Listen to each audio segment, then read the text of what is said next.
खड़ियाल साहब, जिन्होंने ये बहस छेड़ी है, जिनके बयान से वो आ गए हैं, मुझे एक बार उनका कमेंट लेने दीजिए। आप कांग्रेस पार्टी के आधिकारिक प्रवक्ता के तौर पर मेरे साथ हैं, मैं आपको तो मौका दूंगा ही दूंगा। प्लीज एक बार आचार्य जी और संगीत जी का एक कमेंट ले लूं, फिर मैं आपके पास आता हूं।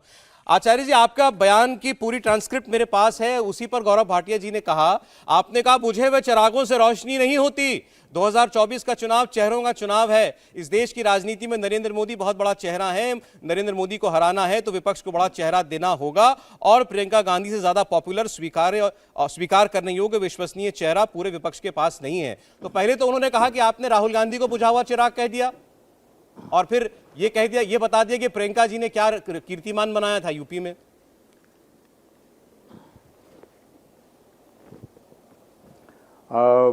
सौरभ जी, पहली बात तो मैंने जो बयान दिया है, मेरा जो स्टेटमेंट है, उसमें ये कहाँ है कि मैंने ये कहा है कि राहुल गांधी जी बुझा हुआ चिराग है।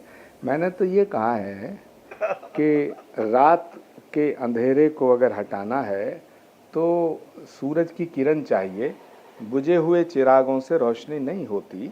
मैंने ये कहा है, और मैंने ये कहा है कि पूरे विपक्ष में जो रीजनल पार्टी के नेता हैं वो अपनी पार्टी में बहुत ज़्यादा सम्मानित हैं, और उनको, उनकी पार्टी के कार्यकर्ताओं को पूरा हक है कि वो प्रधानमंत्री के पद का उम्मीदवार अपने नेता को बनाएं या बनाने की मांग करें। ये पूरा हक है, चाहे वो केसीआर हों, चाहे वो नीतीश जी हों, चाहे वो अखिलेश जी हों, चाहे वो ममता बनर्जी हों, या जो भी कोई हैं।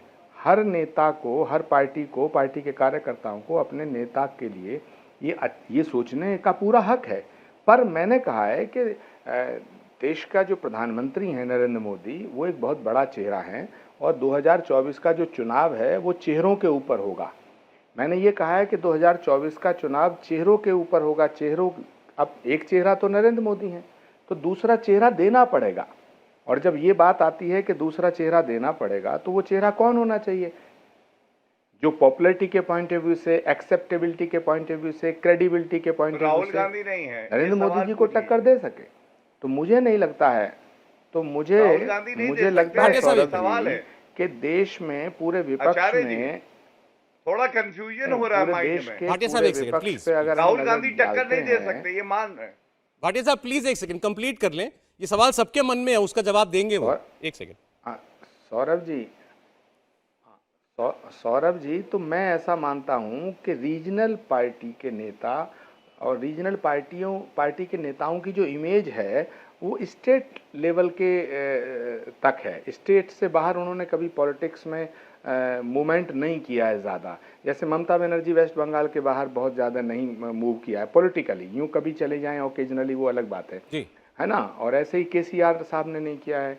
नीतीश कुमार जी जब सेंटर में थे तो अलग विषय था, है ना। अखिलेश जी भी कभी कभी जाते हैं। तो मैंने कहा राष्ट्रीय स्तर पे जब चुनाव होगा, जब लोकसभा का चुनाव होगा, तो उसके मुद्दे, उसकी बातें, उसका पूरा परिप्रेक्ष्य, उसका एटमॉस्फेयर, उसका वातावरण वो राष्ट्रीय होगा। राज्य का जब चुनाव होता है तो मुद्दे अलग होते हैं, जब राष्ट्र का चुनाव होता है मुद्दे अलग होते हैं, जब राज्य का चुनाव होता है चेहरे और होते हैं, जब देश का चुनाव होता है चेहरे और होते हैं। तो इस पूरी परिस्थिति को ध्यान में रखते हुए मैंने ये कहा था कि Priyanka Gandhi is the best choice. अब ये सवाल आचार्य जी बड़ा स्वाभाविक है, और हैरानी भी हुई आपके बयान को सुनकर कि आपने कहा कि आपने जो सिनारियो बनाया उसमें मोदी को चुनौती देने वाली शख्सियत केवल प्रियंका गांधी है, राहुल गांधी क्यों नहीं? आपकी पार्टी ने यात्रा निकाली, राहुल गांधी ने, हर जगह पार्टी का फेस राहुल गांधी है। अब अचानक से आपने कहा कि नहीं, उनसे ही बढ़कर प्रियंका गांधी, राहुल गांधी क्यों नहीं?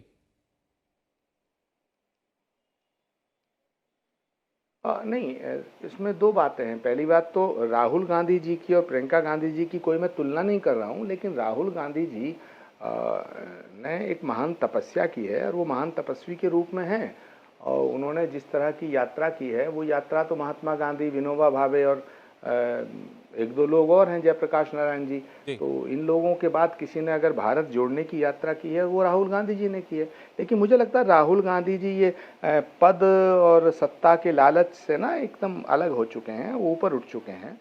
और राहुल जी को कोई इसमें फ़र्क नहीं पड़ता है कि प्रधानमंत्री उनको आप बनाएंगे नहीं बनाएंगे, वो देश के लिए जो काम कर रहे हैं वो कर रहे हैं। उन्होंने ये बात स्वयं कही है कि मैं एक तपस्वी के रूप में हूँ। तो जैसे उन्होंने कांग्रेस की प्रेसिडेंटशिप को जब छोड़ा तो पूरी कांग्रेस पार्टी के सारे नेता चिल्ला रहे थे कि साहब राहुल जी आप कांग्रेस का अध्यक्ष का पद मत छोड़िएगा, लेकिन उन्होंने छोड़ दिया। फिर कांग्रेस पार्टी के सारे लोग चिल्लाए कि साहब राहुल जी आप मान जाइएगा, वो नहीं माने। नहीं। फिर कांग्रेस पार्टी मैं के सीधे सारे सीधे लोगों आपके ने कहा सामने कि बात राहुल कर जी रहा हूं। मान जाएंगे, आपके रूठ रहे हिसाब से हैं। राहुल उन्होंने गांधी अपने संकल्प को शक्ति नहीं, दी नहीं, है। राहुल गांधी उन्होंने पीएम अपने मटेरियल संकल्प नहीं को है, शक्ति दी है। या राहुल गांधी पीएम मटेरियल नहीं है, या प्रियंका गांधी बेहतर प्रधानमंत्री साबित हो सकती हैं, आपको लगता है ऐसा, इसलिए आपने ये बात कही है? या राहुल गांधी प्रधानमंत्री बनना नहीं चाहते हैं, आपको ऐसा लगता है? सौरभ जी, आपका सवाल बहुत गंभीर है और मैं आपको बताना चाहता हूं, आपके राष्ट्रीय चैनल पर ये साफ कर देना चाहता हूं, प्रधानमंत्री कौन बनेगा इसका फैसला देश की जनता करती है। देश की जनता के हाथ में ये फैसला है, मेरे हाथ में नहीं है, आपके में नहीं है।